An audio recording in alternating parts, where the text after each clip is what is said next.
সবাইকে প্রথমে জানাই দোলের অনেক অনেক শুভেচ্ছা ও ভালোবাসা। বড়দেরকে জানাই প্রণাম আর বাচ্চাদেরকে জানাই অনেক ভালোবাসা ও আন্তরিকতার শুভেচ্ছা। তো চলো আজ দিনটা তোমরা ভীষণ আনন্দ করো, আমিও অনেক আনন্দ করব। তো সকাল সকাল রেডি হয়ে বাড়িয়ে পড়েছিলাম কোথাও একটা যাওয়ার জন্য। কোথায় যাবো সেটা কিন্তু বলবো না, আমি একাই জানি। তো চলো তোমরা ভিডিওটা স্ক্রিপ্ট না করে পুরোটা দেখতে থাকো।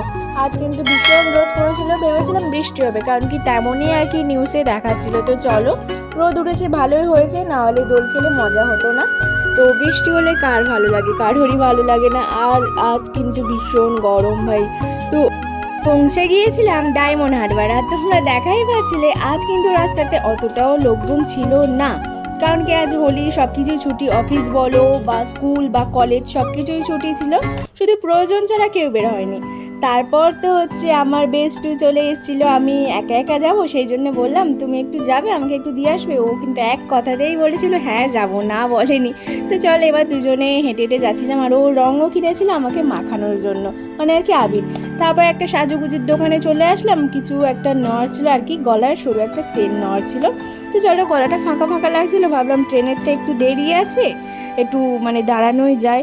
তারপর তো কাকু তো হচ্ছে ঠাকুরকে পুজো দিচ্ছিল, সেই জন্য অতটা লেট হয়েছিল আমাদের। আর দোকানটা কিন্তু নতুন হয়েছে, বেশ ভালোই জিনিসপত্র আছে দেখলাম চারিদিকটাতে। আর তেমন ভাই গরমও পড়েছিল, দোকানের ভিতর ভীষণ গরম পড়েছিল।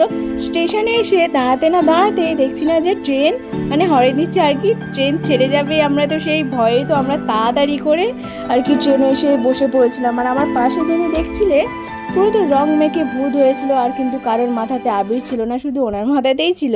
তো চলো, আর ওনার মাথার আবিরগুলো সব এসে আমার সাদা টি শার্ট তো ভর্তি হয়ে যাচ্ছিলো আর বোঝাও যাচ্ছিলো। তো চলো আমি ভাবছিলাম যে একটু পরে আমি এরকম ভূত হয়ে যাব।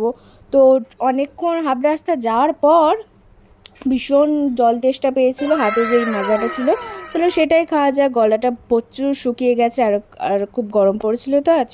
তো চলো আমি তো খুলতেই পারছিলাম না, তারপর ফাইনালি খুললাম। ঠান্ডা খেলাম, বেশ দারুণ লাগছিল। কিন্তু এই যে রোদ থেকে এসেই ঠান্ডা খাচ্ছি না, এটাতেই তো শরীর খারাপটা করবে।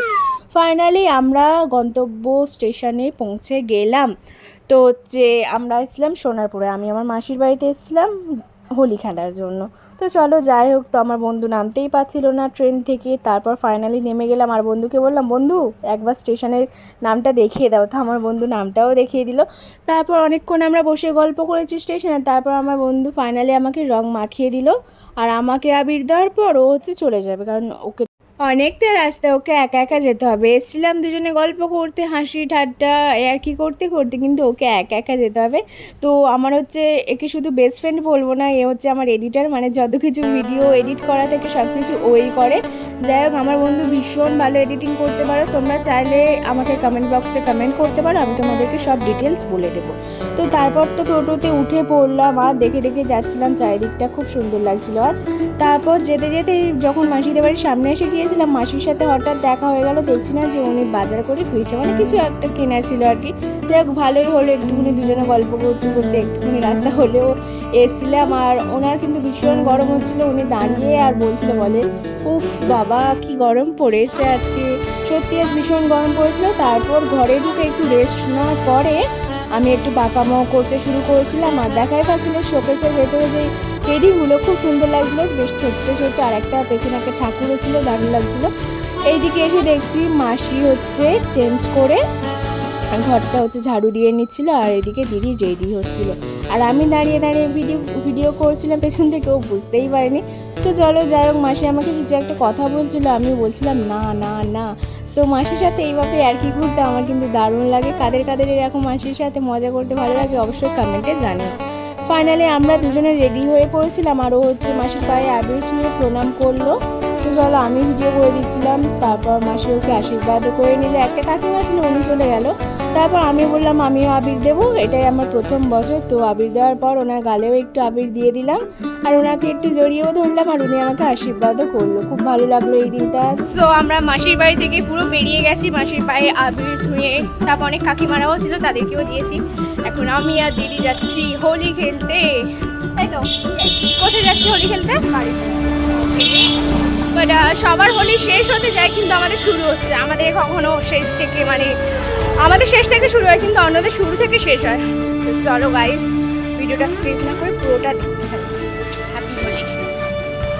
রাস্তাতে সবার সাথে রং খেলতে খেলতে এখানটায় আসতে অনেক দেরি হয়ে গেছিলো। এসে দেখছি হাফ আছে লোক, হাফ নেই। তো সব দাদাদের সাথে আবির খেলে অনেক মজা করলাম আজ দিনটা। তো চলো এখানটায় কী গান হচ্ছিলো সেটাই তোমাদেরকে একটু হালকা করে শুনিয়ে দিই।